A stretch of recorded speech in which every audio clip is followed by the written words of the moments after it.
नीलकंठ पक्षी की 8 ज्ञान की बातें। जो भी सुन लेता है वो कभी गरीब नहीं रहता। बंधुओं, आज मैं आपके लिए बड़े ही काम की जानकारी लेकर हाजिर हुआ हूँ, इसलिए आपसे मेरा निवेदन है कि इस वीडियो को पूरा जरूर सुनना। किसी जंगल में एक नीलकंठ पक्षी का जोड़ा रहता था। दोनों पति पत्नी एक दूसरे के लिए बड़े दिलो जान से चाहते थे। नीलकंठ की जो पत्नी थी वो बड़ी ही जिज्ञासु स्वभाव की पक्षी थी। वो अपने पति से हर समय कुछ न कुछ पूछती रहती थी। एक रात जब दोनों पति पत्नी गंगा के किनारे एक वृक्ष की डाली पर बैठे हुए थे, तो नीलकंठ की पत्नी अपने पति नीलकंठ से कहती है कि हे प्यारे, आज मेरा मन बड़ा ही व्याकुल है। आज मुझे बहुत ही ज्यादा बेचैनी हो रही है। हे पिया, कुछ ऐसा उपाय करो जिससे मेरा मन कुछ हल्का हो जाए। मित्रों, जब नीलकंठ अपनी पत्नी की इन बातों के लिए सुनता है तो नीलकंठ अपनी पत्नी से कहता है कि हे प्रिय, ऐसा क्या कारण है जिससे तुम्हारा मन इतना व्याकुल है? आखिर मुझे ऐसा क्या करना चाहिए जिससे तुम्हारी व्याकुलता दूर हो जाए? ये सुनकर के नीलकंठ की पत्नी कहती है कि कोई ऐसी कहानी सुनाओ जिससे सुनकर मेरे मन के लिए कुछ शांति मिल जाए और कुछ ज्ञान प्राप्त हो। इस प्रकार से नीलकंठ अपनी पत्नी के लिए एक कहानी सुनाने लग जाता है और अपनी पत्नी से कहता है कि हे प्रिय, आज तुम्हें मैं एक अमीर बहन और गरीब भाई की कहानी सुनाता हूँ। आज की कहानी सुनकर के तुम्हें पता चल जाएगा कि एक भाई और बहन का रिश्ता कैसा होता है और एक बहन और भाई के लिए अपना रिश्ता कैसे निभाना चाहिए। साथ ही साथ तुम्हें आज की इस कहानी में जानने को मिलेगा कि आखिर मनुष्य गरीब क्यों हो जाता है, किन कारणों से मनुष्य गरीब हो जाता है। आखिर ऐसे कौन से काम होते हैं जिनके करने से मनुष्य गरीबी के दलदल में फंस जाता है। ऐसे ही कई सवालों के जवाब आज की इस कहानी से जानने के लिए मिलेंगे। इसलिए आज की कहानी बड़ी ही मार्मिक और आपके जीवन में प्रेरणा देने वाली है। आज की कहानी के माध्यम से तुम्हें ज्ञान की 8 बातें पता चलने वाली हैं। इन बातों को सुनकर कोई भी मनुष्य अपनी गरीबी के लिए बड़े आसानी से दूर कर सकता है। आज की कहानी बड़ी ही शिक्षाप्रद है, इसलिए प्रिय, आज की इस कहानी के लिए तुम बड़े ध्यान लगाकर सुनना। नीलकंठ की पत्नी कहती है, यदि इतनी ही अच्छी कहानी है तो तुम कहानी के लिए कहना आरंभ करो। मैं पूरी तरह से ध्यान लगाकर आपकी कहानी सुनूंगी और उस कहानी में बताई गई उन 8 बातों पर भी जीवन में जरूर अमल करूंगी। मित्रों, इस प्रकार से नीलकंठ अपनी पत्नी के लिए कहानी सुनाने लग जाता है। नीलकंठ कहता है, हे प्रिय, बहुत पुराने समय की बात है। किसी नगर में एक बहुत ही अमीर किसान रहता था।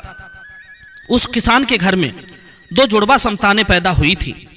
उन दोनों जुड़वा संतानों में एक पुत्र था और दूसरी संतान पुत्री होती है। किसान अपने पुत्र का नाम तो रोहन रख देता है और पुत्री का नाम कमला रखता है। इधर धीरे धीरे रोहन और कमला बड़े होने लगते हैं। जब धीरे धीरे किसान की दोनों संतानें बड़ी हो जाती हैं, धीरे धीरे जब उनकी आयु एक दिन विवाह के योग्य हो जाती है, तो किसान के लिए अपने बच्चों के विवाह की चिंता सताने लगती है। एक दिन वो किसान किसी कार्य से अपने पड़ोस के एक शहर में जाता है, तो वहां पहुंचकर एक व्यापारी का पुत्र उसे पसंद आ जाता है और उस व्यापारी के पुत्र के साथ में वो अपनी बेटी कमला का विवाह कर देता है। इस प्रकार से कमला अपने पिता के यहाँ से विदा होकर अपने ससुराल चली जाती है। इधर बेटी को विदा करने के बाद में वो किसान अपने पुत्र के विवाह के बारे में सोचने लगता है और सोचता है कि बेटी तो मेरी अपने घर की हो गई, अब मुझे अपने पुत्र का विवाह कर देना चाहिए। यदि मेरे पुत्र का विवाह हो गया तो मैं अपना बचा हुआ शेष जीवन अपनी बहू बेटियों के साथ में रहकर आराम से व्यतीत करूंगा। दर्शक बंधुओं, इतनी कहानी सुनाने के बाद में नीलकंठ अपनी पत्नी से कहता है, हे प्रिय, ईश्वर की लीला बड़ी विचित्र है।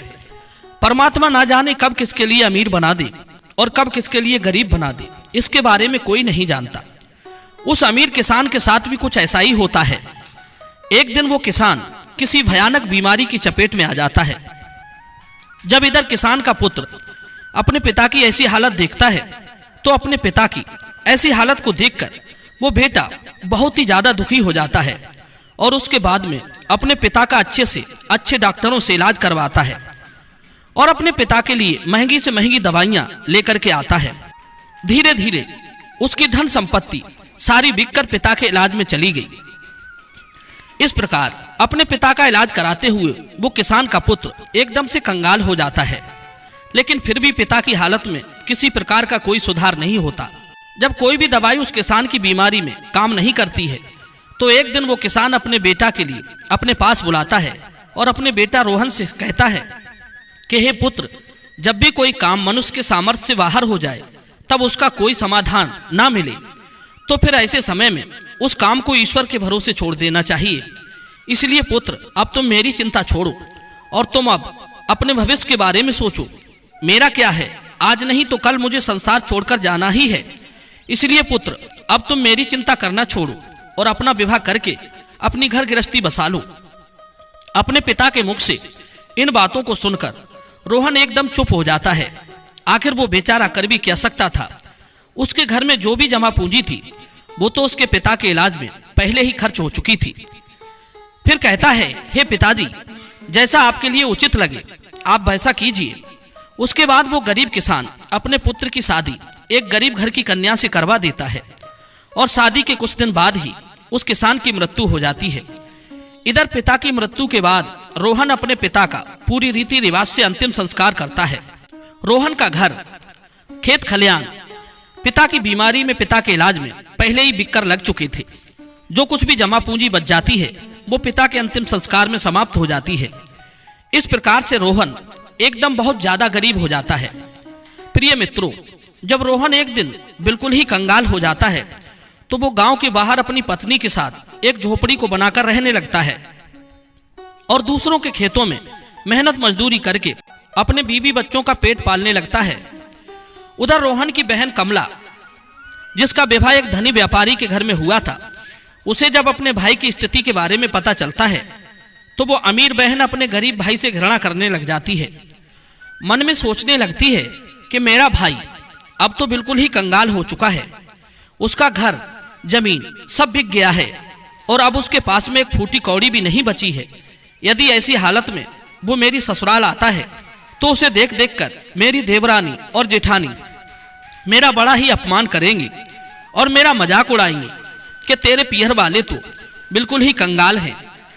ऐसे तो मेरी बहुत ही ज्यादा बदनामी होगी। इस कारण से कमला अपने सगे भाई से रिश्ता तोड़ देती है।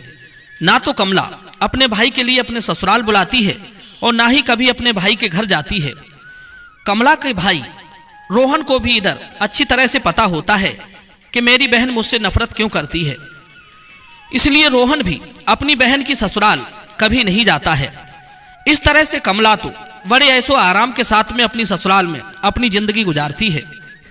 इधर रोहन मेहनत मजदूरी करके अपने पत्नी के साथ झोपड़ी में रहकर किसी तरह से अपने दिनों को काटने लगता है। इधर नीलकंठ अपनी पत्नी के लिए आगे की कहानी सुनाते हुए कहने लगता है, हे प्रिय, जब कुछ साल ऐसे ही गुजर जाते हैं, कुछ साल गुजरने के बाद एक दिन रोहन की बहन कमला के लड़के की शादी तय हो जाती है। लेकिन रोहन की बहन कमला अपने भाई के लिए किसी प्रकार का कोई निमंत्रण नहीं भेजती। जब इस बात का पता रोहन के लिए चलता है कि उसके भांजे की शादी होने वाली है, तो इस बात को सुनकर रोहन बहुत ज्यादा प्रसन्न हो जाता है और इस बात की खबर जाकर के अपनी पत्नी सुशीला को बताता है कि मेरी बहन के बेटे की शादी है और हम सभी के लिए बहन के घर चलना है। जब रोहन की पत्नी के लिए इस बात की जानकारी होती है कि ननद के बेटे की शादी है, तो वो भी इस बात को सुनकर बड़ी खुश हो जाती है और सोचने लगती है, चलो इसी बहाने से सही कम से कम मैं अपनी ननद से जाकर के मिल आऊंगी और उसके घर को देख आऊंगी। वो बड़ी खुश होकर अपने पति से कहती है, मैं तुम्हारे साथ में जरूर चलूंगी, लेकिन पहले मुझे ये बताओ, क्या हमारी ननद रानी ने हमारे लिए निमंत्रण भेजा है? अपने पत्नी के मुख से इन बातों को सुनकर रोहन बिल्कुल चुप हो जाता है। फिर रोहन अपनी पत्नी से कहता है कि हे प्रिय, न्योता तो नहीं आया है, पर मुझे ये दूसरों के द्वारा खबर मिली है कि हमारे भांजे की शादी है। लेकिन इससे क्या फर्क पड़ता है, आखिर वो है तो हमारी बहन का ही बेटा। तब सुशीला अपने पति से कहती है, देखो बात तो आपकी सही है कि आपके भांजे की शादी है, लेकिन बिना निमंत्रण के ननद के घर जाना उचित नहीं है और आपके लिए भी वहां नहीं जाना चाहिए। रोहन अपनी पत्नी के लिए समझाता है कि प्रिय, कमला के ससुराल वाले बड़े आदमी हैं, उन्हें हमारी याद नहीं रही होगी, या फिर हो सकता है कि उन्होंने हमें न्योता भिजवाया हो, लेकिन न्योता वाला पर्चा हमारे पास तक नहीं पहुंचा हो। इसलिए प्रिय, तुम किसी भी प्रकार की कोई भी सोच विचारी मत करो। बच्चों के लिए तैयार करके मेरे साथ तुम बहन के घर के लिए चलो। अपने पति की इन बातों को सुनकर सुशीला कहने लगती है, हे पिया, यदि तुम जाना चाहते हो तो तुम जा सकते हो, लेकिन बिना निमंत्रण के मैं नहीं जाऊंगी। तब पत्नी के मुख से ऐसी बातों को सुनकर रोहन कहता है, ठीक है, यदि तुम्हारी यही इच्छा है तो तुम बच्चों के साथ घर पर ही रहो। मैं अकेला कमला की ससुराल के लिए चला जाता हूँ। यदि ऐसे में मैं भी नहीं गया तो मेरी बहन की देवरानी जिठानी मेरी बहन के लिए बात बात पर ताना मारेंगी और कहेंगी कि खर्चा ना हो जाए, इसलिए तेरा भाई नहीं आया। इतना कहकर के रोहन घर के अंदर से बाहर चला जाता है। इधर नीलकंठ आगे अपनी पत्नी को कहानी सुनाते हुए कहता है, हे प्रिय, रोहन जो था वो बहुत ही ज्यादा गरीब हो चुका था। उसके पास भात के वस्त्र खरीदने के लिए पैसे नहीं थे, इसलिए वो किसी से पैसे उधार लेता है और उधार लिए हुए पैसों से अपनी बहन कमला और अपने बहनोई के लिए सुंदर सुंदर वस्त्र खरीदता है और उन कपड़ों को लेकर के अपनी बहन की ससुराल के लिए चल देता है। उधर पैदल चलते चलते रोहन के लिए सुबह से शाम हो जाती है। तब कहीं जाकर के वो अपनी बहन के दरवाजे पर पहुंचता है और दरवाजे के एक तरफ जाकर के खड़ा हो जाता है। बेचारा दरवाजे पर ही खड़े होकर अपनी बहन के आने का इंतजार करता है। तभी कमला की जेठानी की नजर रोहन पर पड़ जाती है और वो रोहन के लिए पहचान लेती है। रोहन को देखने के बाद कमला की जेठानी जाकर कमला के लिए बताती है कि हे कमला, आज तेरा भाई तेरे घर आया है, तेरे दरवाजे पर खड़ा है। जब कमला इधर अपनी जेठानी के मुख से इन बातों को सुनती है तो वो अपनी जेठानी से पूछने लगती है कि हे बहन, यदि तुमने मेरे भाई के लिए मेरे द्वार पर खड़ा देखा है तो मुझे ये बताओ, मेरा भाई मेरी ससुराल में किस हालत में आया है और मेरे भाई ने आखिर कैसे कपड़े पहने हैं। तो उसकी जेठानी कहती है कि तुम्हारा भाई फटे पुराने वस्त्र पहनकर तुम्हारे द्वार पर खड़ा है, वो तुम्हारे आने का इंतजार कर रहा है। यह सुनकर के कमला गुस्से में भर जाती है और सभी की नजरों को बचाते हुए अपने भाई के पास पहुंचती है। इधर रोहन जब अपनी बहन कमला के लिए अपने पास आते हुए देखता है तो खुशी के मारे उसका चेहरा खिल उठता है। अपनी बहन को देखकर के रोहन की आंखों में आंसू टपकने लगते हैं। उसके बाद कमला अपने भाई को अपने साथ में लेकर सबकी नजरों से बचाते हुए अपने घर के अंदर सबसे अंदर वाले कमरे में ले जाती है और कमरे में ले जाकर के पूछने लगती है कि हे भैया, तुम्हारे पास आखिर किसने न्योता भेजा था जो तुम यहाँ चले आए। तब रोहन कहता है, बहना, तुमने तो अपने भाई के लिए बिल्कुल ही भुला दिया, लेकिन किसी के मुंह से मुझे पता चल गया कि मेरे भांजे की शादी है, इसीलिए मैं तुम्हारे लिए और तुम्हारी बेटे के लिए नए कपड़े लेकर आया हूँ।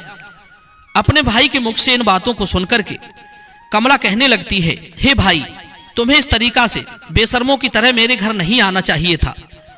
तुम इस तरीका से फटे पुराने कपड़े पहनकर मेरे घर तक चले आए, ये मेरे लिए बड़े लाज की बात है। कम से कम अपनी नहीं तो मेरी इज्जत का तो ख्याल करते। कम से कम तुमने मेरे मान सम्मान का ख्याल तो किया होता। आखिर तुम्हारी तो कोई इज्जत नहीं, कम से कम तुमने हमारी इज्जत के बारे में तो सोचा होता। कमला के मुख से ऐसे कटु शब्द सुनकर वो मजबूर भाई का कलेजा छलनी हो जाता है।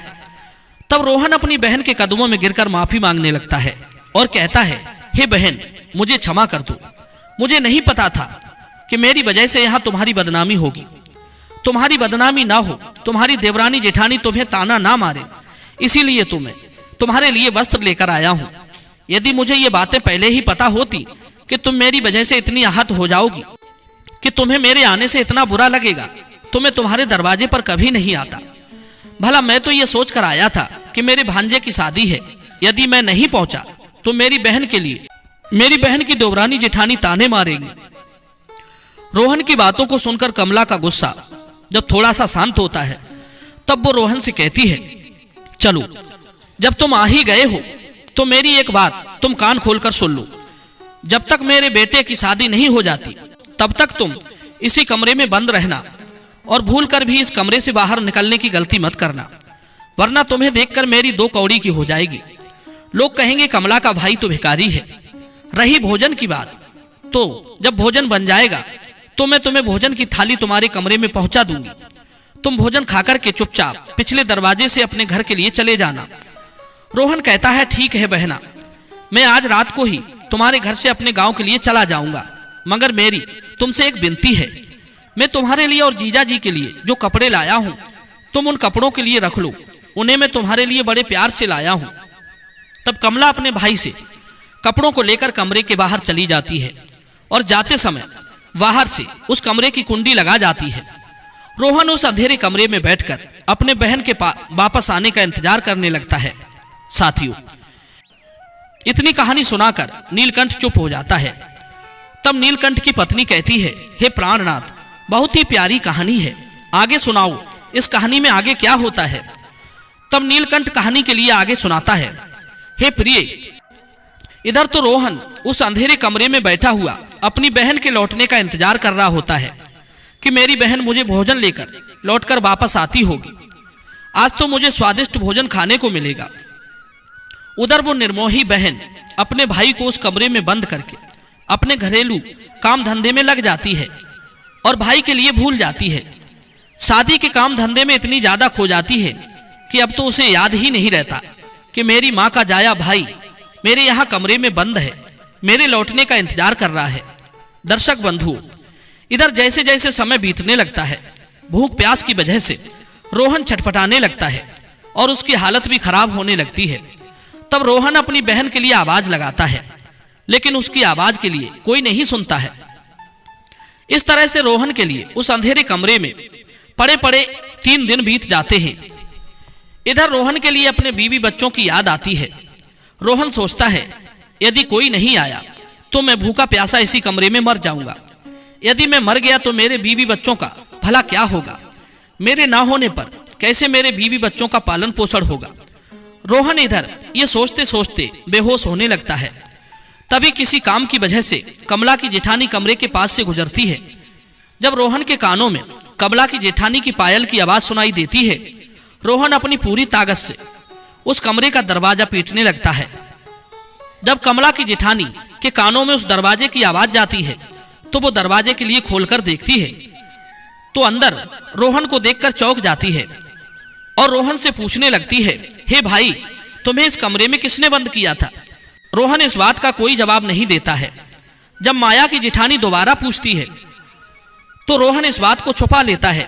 वो झूठ मूठ कह देता है कि मैं इस कमरे में आराम कर रहा था, तभी किसी ने गलती से बाहर से दरवाजे की कुंडी लगा दी और मैं इस कमरे में बंद हो गया। बहन, यदि तुम आज नहीं आती तो मेरे प्राण पखेरु उड़ जाते। और इतना कहने के बाद रोहन घर के पिछले दरवाजे से चुपचाप बाहर निकल जाता है और इधर अपने घर की सीध लगा लेता है। 3 दिन का भूखा प्यासा बेचारा रोहन अपने घर के लिए चल देता है। अंत में वो चलते चलते काफी दूर निकल जाता है। उसे ठीक से रास्ता नहीं चली जा रही थी, उसे एकदम चलते चलते चक्कर आने लगता है। जैसे ही रोहन का सिर चकराता है और वो उसी समय जमीन पर गिरने वाला होता है, तभी वहां पर कहीं से एक बूढ़ी माँ आ जाती है और वो बूढ़ी माँ रोहन के गिरने से पहले ही रोहन को संभाल लेती है। दर्शक बंधुओं, जब कुछ घंटे बाद रोहन के लिए पुनः दोबारा होश आता है तो रोहन स्वयं को एक बूढ़ी माँ की गोद में लेटा हुआ पाता है। बूढ़ी माँ एक पंखा लेकर उसके ऊपर हवा कर रही थी। होश आने के पश्चात रोहन खड़ा हो जाता है और खड़े होने के बाद में उस बूढ़ी माँ के लिए प्रणाम करता है और कहता है, हे माँ, तुम कौन हो। मित्रों, इतनी कहानी सुनाने के बाद में नीलकंठ थोड़ा सा विश्राम कर लेता है और विश्राम करने के बाद नीलकंठ अपनी पत्नी के लिए इससे आगे की कहानी सुनाने लग जाता है। नीलकंठ आगे कहता है, हे प्रिय, जिस बूढ़ी माँ की गोद में वो बेचारा रोहन लेटा हुआ था, वो बूढ़ी माँ साक्षात देवी माँ थी।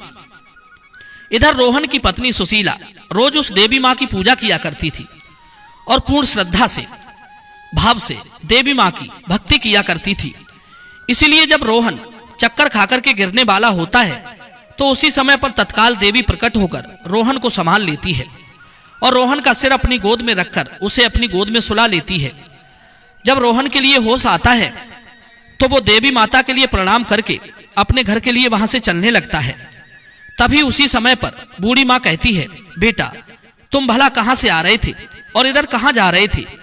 तब रोहन बताता है, हे माँ, मेरी भांजे की शादी थी, इसी वजह से मैं अपनी बहन के घर से आ रहा था और इधर मेरा गांव है, मैं अपने गांव के लिए जा रहा हूँ।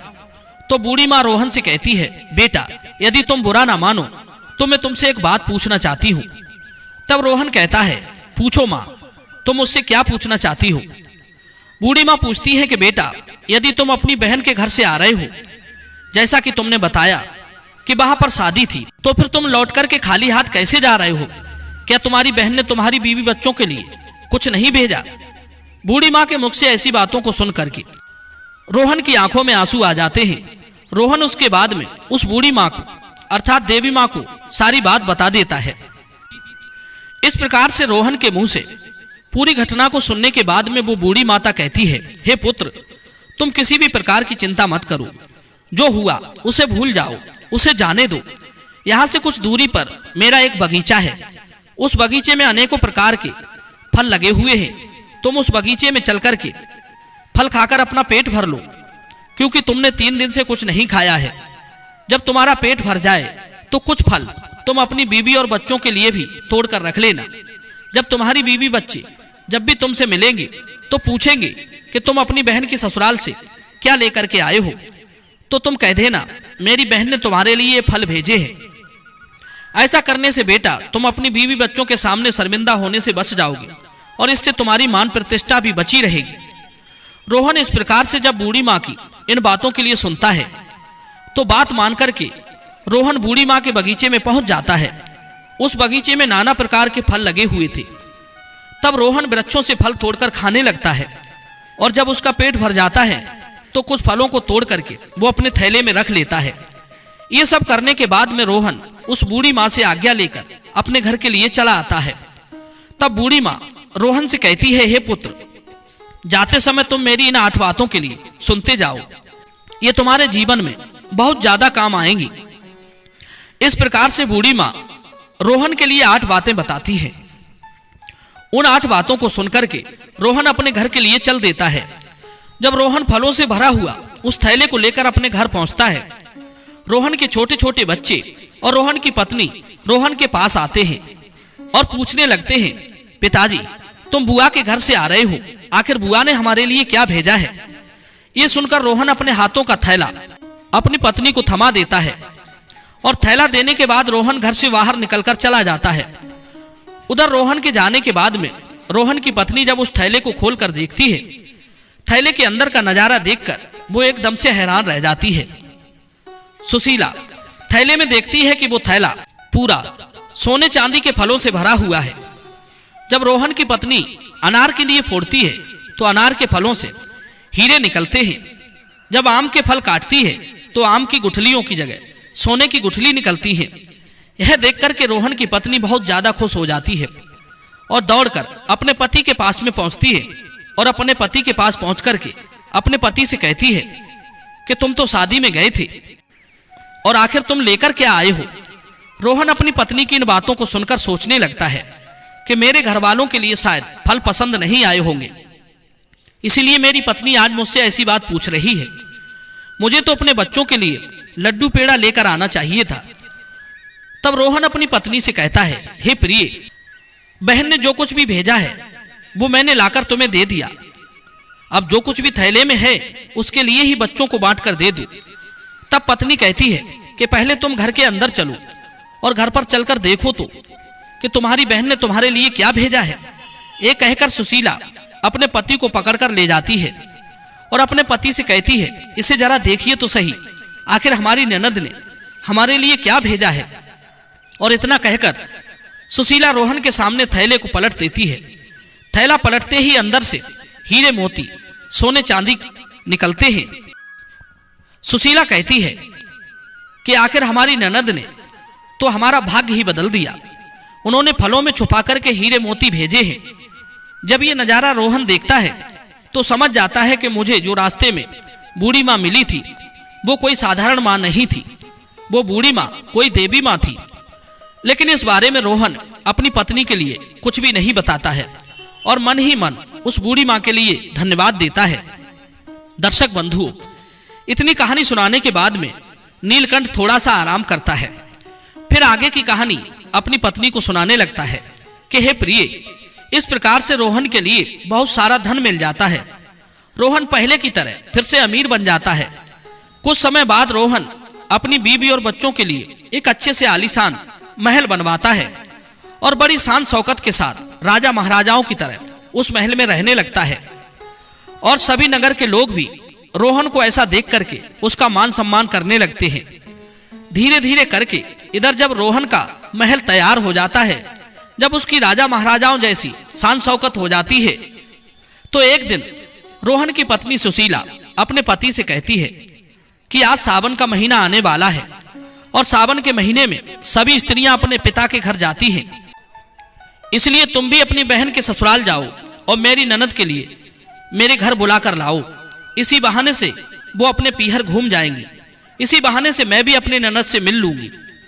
रोहन जब अपनी पत्नी की ऐसी बात सुनता है तो रोहन अपनी पत्नी के कहने पर फिर से अपनी बहन के ससुराल चल देता है और कुछ समय के बाद ही अपनी बहन के ससुराल पहुंच जाता है।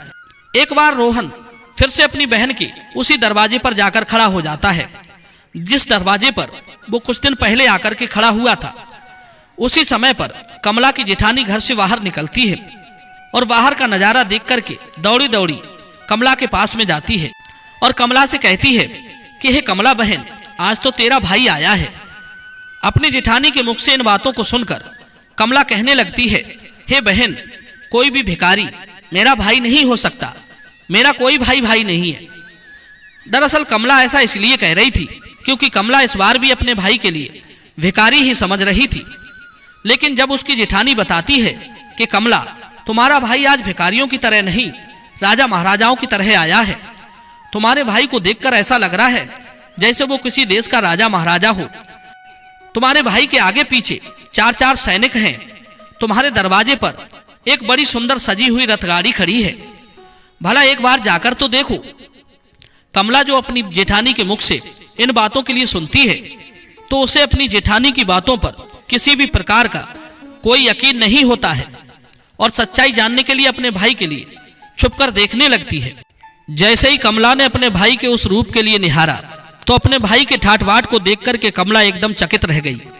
सोचने लगती है कि कल तक तो मेरा भाई बिल्कुल ही भिखारी था, पहनने के लिए ठीक से वस्त्र भी नहीं थे, फिर अचानक एकदम से इतना अमीर कैसे बन गया। अब तो रोहन की बहन कमला आरती का थाल सजाकर अपने भाई की आरती उतारने लगती है। उसके बाद में कमला अपने भाई के लिए बड़े आदर पूर्वक अपने घर में बुलाकर ले जाती है और अपने भाई से कहती है, रे भैया, मुझे क्षमा कर दीजिए, मेरी वजह से तुम्हें बहुत ही ज्यादा कष्ट और शर्मिंदगी उठानी पड़ी है।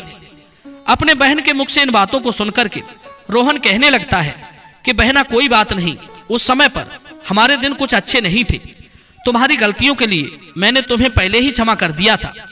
बहन, अब तुम इन बातों को छोड़ो और मेरे साथ मेरे घर चलने की तैयारी करो। बहन, मैं तुम्हें बुलाने के लिए आया हूँ, अब तुम्हें मेरे साथ में मेरे घर चलना है। तुम्हारी भाभी ने तुम्हें बुलाने के लिए मुझे भेजा है। इतना सुनकर के कमला खुशी खुशी अपने भाई के घर पर चलने के लिए तैयार हो जाती है और तैयार होकर के कमला अपने भाई के रथ में बैठ जाती है।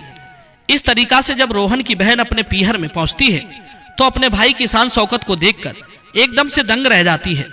वो देखती है कि भव्य आलीशान महल है और महल के अंदर अनेक प्रकार के नौकर चाकर लगे हैं और अन्न के भंडार भरे हुए हैं।